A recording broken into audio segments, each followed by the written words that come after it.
Adik mau memilih yang Pepsi atau yang Coke? Kalau milih Pepsi kita gerakan seperti ini. Kalau memilih Coke kita gerakan seperti ini. Oke, mengerti? Siap?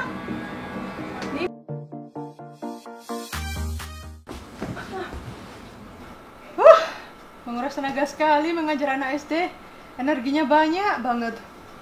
Tapi menyenangkan melihat mereka aktif, bergerak, dan bahagia. Iya Mbak Bel. Ini tadi ngajar SMP. Wah, susahnya minta ampun kalau disuruh gerak. Apalagi kalau udah mager.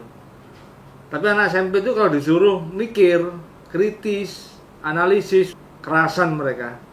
Yang SMA juga kritis banget, kreatif. Kalau ngajar mereka harus benar-benar siap lahir batin, Pak. Ya memang iya, karena mereka memang harus kritis pada usia segitu. Apalagi untuk tugas akhir ya, mereka butuh analisis, kritis, melihat peluang untuk membuat proyek tugas akhirnya. Dan lagi juga mereka harus berpikir, apakah mereka perlu kuliah atau langsung kerja? Apakah harus menimba ilmu lagi? Atau bisa langsung terjun ke masyarakat dan kemudian mengabdikan ilmunya pada masyarakat, Pak Uda? Oke, Pak Ubat, Oke? Bener, Pak. Dulu gimana sih awal berdirinya IC, Bu? Sini, kasih tahu. Ini loh. Diawali Maret 2012, inilah orang-orang yang menginisiasi, yang memberikan ide untuk pendirian IC School pada waktu itu.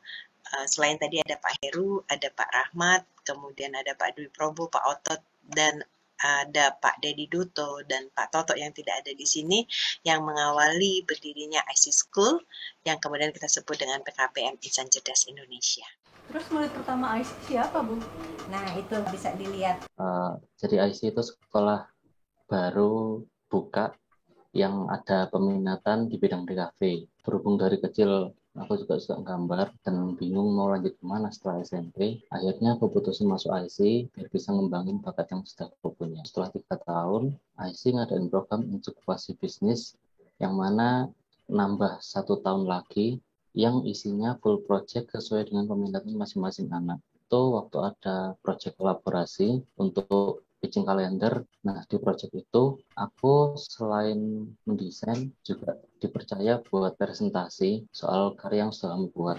Waktu itu kami presentasi ke pimpinan yayasan dari pihak sekolah itu, dan akhirnya kami menang pitching dan desain kami dipakai. Saya kan tinggalnya di Surabaya, cuman saya di pondok, jadi dapat undangan beasiswa. Waktu yang saya ingat itu ini ya, EJ. Jadi mulai dari belum berangkat sampai udah di sana. Itu EJ-nya itu di Jakarta. Ya, pertama kali ke Jakarta juga. Sebelum EJ itu kan ada proses mengumpulkan uang. Itu nggak boleh minta orang tua, nggak boleh minta. Pokoknya intinya nggak boleh minta. Jadi usaha, entah itu kerja atau usaha gitu ya. Dan sampai terkumpul nominal yang buat berangkat ke EJ. Saya diajari foto human interest, landscape, foto produk, foto buat company profile, gitu-gitu ya. Yang paling berkesan dan yang sampai ke bawah sampai kuliah itu waktu aku kreatif selamanya. Bisa dibilang aku itu kreatif selamanya itu ketua acara pertama yang dari IC, yang full beneran dari IC di Royal. Jadi terus habis itu kita nyelenggarain di situ.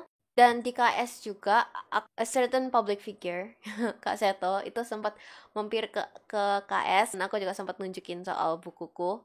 Ya, waktu itu aku ngerilis buku. Di IC itu yang paling berkesan itu yaitu waktu jadi ketua di Transit Camp. Saya kan orang desa, lalu baru pindah ke kota, mendapat pengalaman seperti itu, jadi juga agak deg-degan. Setelah selesai camping, saya minta terus itu saya minta arahan-arahan kepada beliau-beliau gimana pendapatnya tentang saya gitu. Yang pengalaman kedua di IC yang berkesan menurut saya yaitu waktu ikut workshop Invis. Berkat kerja sama tim semua, kita mendapat penghargaan dan saya mendapat the best actor. Sekali lagi terima kasih, sukses buat semuanya.